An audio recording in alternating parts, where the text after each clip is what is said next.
You found it. Your home for the best content on your favorite team, the Fighting Tigers of LSU. Do us a favor, subscribe to the channel, leave your comments below, and be sure to smash that like button.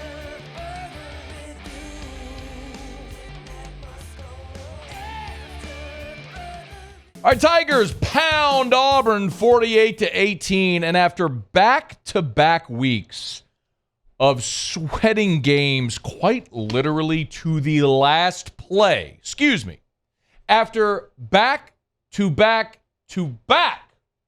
Tommy Mansky weeks of sweating games to literally the last play, we needed a chill night. Didn't we?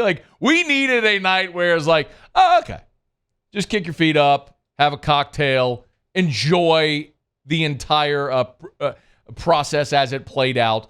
The only time in the game on Saturday where there was really any sort of stress was at the end of the first half, where you had two red zone possessions where penalties negated your opportunity to get in the end zone. You settled for short field goals, and Auburn had the ball before the first half after Jaden threw a pick. And it's like, well, it's 20-7. If they score here and get the ball to start the second half, then you're literally a freak play, a scoop and score, a pick six, anything like that away from this being a game. But the defense came up with a stop at the end of the first half, and you held them to a field goal to start the second half. So it's 20-10. LSU got the ball, promptly scored to go up 27-10. You're up 17, and it never got any closer than that. So really resounding win for LSU Saturday night in Tiger Stadium. The LSU offense is bordering on historic, and the LSU defense is improving. I didn't say they're great. I didn't even say they're good. I said they're improving, which we'll get to. When Brian Kelly met with reporters on Monday, he did the unthinkable. He compared this LSU offense to 2019, and he may not be wrong. You know, it's fun to watch an offense like that. I hope for our fans, they're taking it in. I know 2019 is still, a trendsetter because it led to a national championship, and rightfully so. I mean, those were great players, but you should not take this for granted. This is pretty remarkable stuff. So really fun to see this offense play and the efficiency in terms of what it's doing, in terms of running the football, throwing the football, effectiveness, and then, getting better, certainly defensively.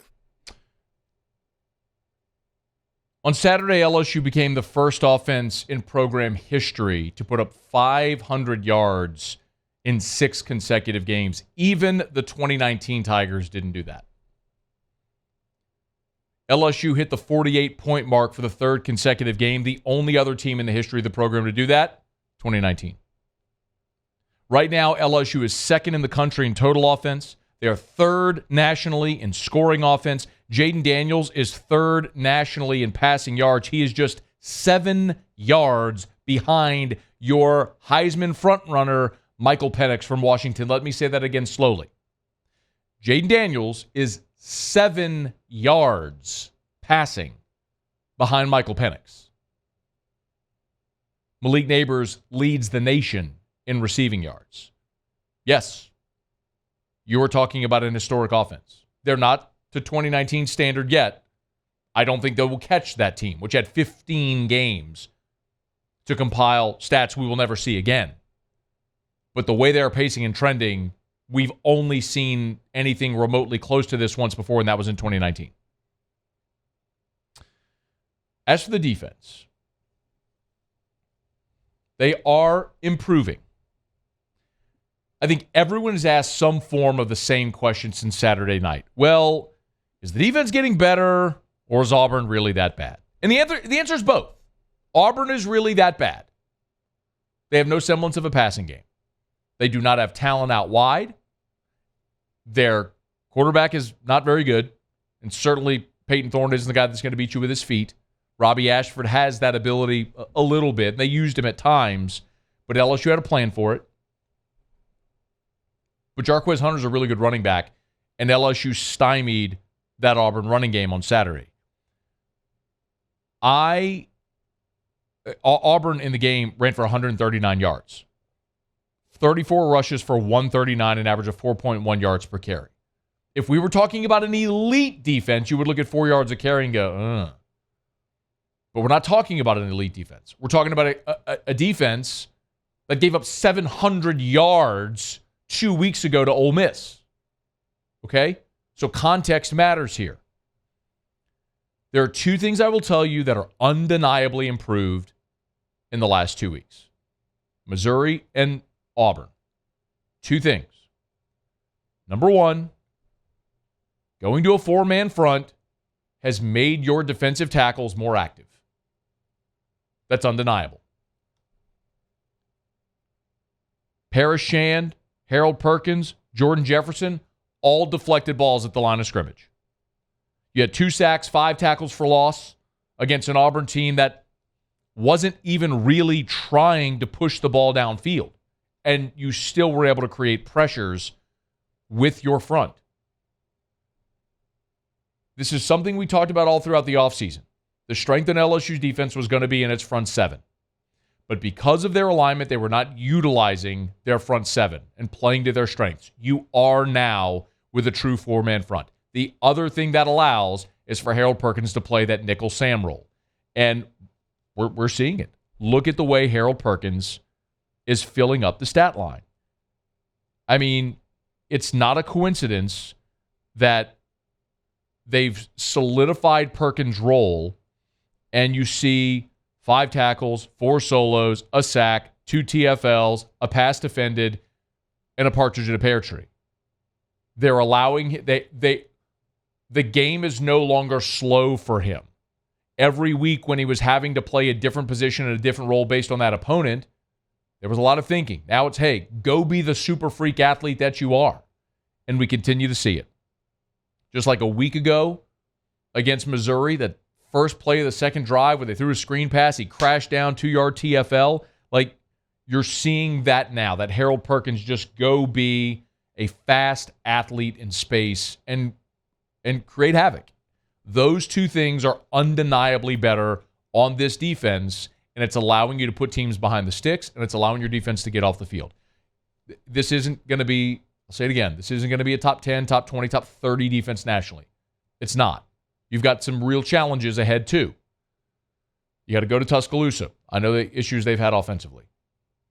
Florida and Graham Mertz just went on the road to South Carolina. It looked pretty good offensively for a change.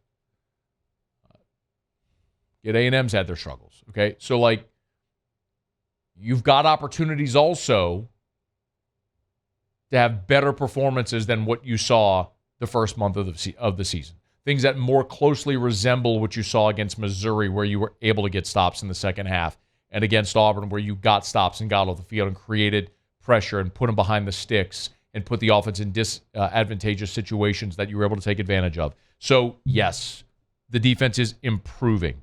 They're not going to be elite, but since the summer, I sat in this chair and I said, when you have an offense that's going to be this good, you don't need to be top 10. You just need to be good enough. Do you remember we sat here on the show and went through the passing yardage rank for every national champion in the playoff era? I sat right here and said, you don't have to be top 10. You just have to be good enough to complement an elite offense, because the thing that every champion in the college football playoff era has had in common is an elite offense. That 2020 Bama team that won the Natty, they were 70th in pass defense. 2019 LSU was 59th, if I remember correctly off the top of my head, in pass defense. You just got to be good enough. And you're starting to see that from this defense right now. Look, they got a lot to improve on. It's hard to sit here after a 48-18 win and nitpick, but there are things you can point to. You had 12 penalties for 100 yards. You had a false start on 3rd and 4 from the 7. You had a false start on 4th and 1 from the 13. 2 opportunities you could have to put this game away early. Instead, you settle for field goals. Got to clean that up. Gregory Clayton not fielding punts continues to be a problem. For the second consecutive week, your opponent has punted out of their end zone and pinned you deep. Last week against Missouri, they punted out of the end zone. You started your possession at the 8. Happened again the other night after Auburn's first possession. Punter standing in his end zone. Gregory Clayton doesn't field the ball, takes an Auburn hop around midfield. LSU starts the drive at the 22 after a penalty.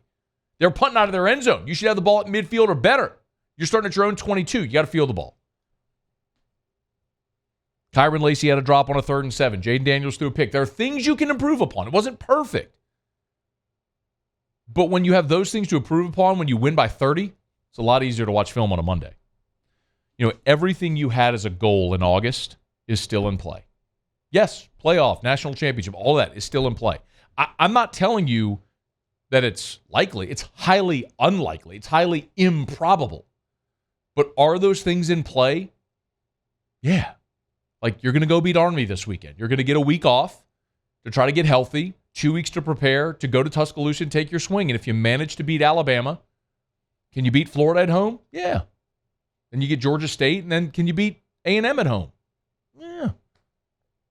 You do that, you're back in Atlanta, you go take your swing at Georgia. If you manage to outduel Georgia in Atlanta, you're an 11-2 SEC champion that has a win in Tuscaloosa and a win over undefeated number 1 Georgia. Are you in the playoff? Yes, you are. Because I don't think we're going to have 4 undefeated Power 5 champions. Again, I'm not sitting here telling you it's likely or possible or probable or any of that stuff. I'm just telling you that all those goals you had are still there if you keep improving and this offense keeps churning at this rate. So what a win for LSU. Just pound Auburn in the final year that we're going to see this annually with LSU and Auburn. But what a dismount for the LSU Tigers, 48-18 in Tiger Stadium. Hey, thanks so much for watching. Please leave your comments. I love to interact. And be sure to hit the red subscribe button below.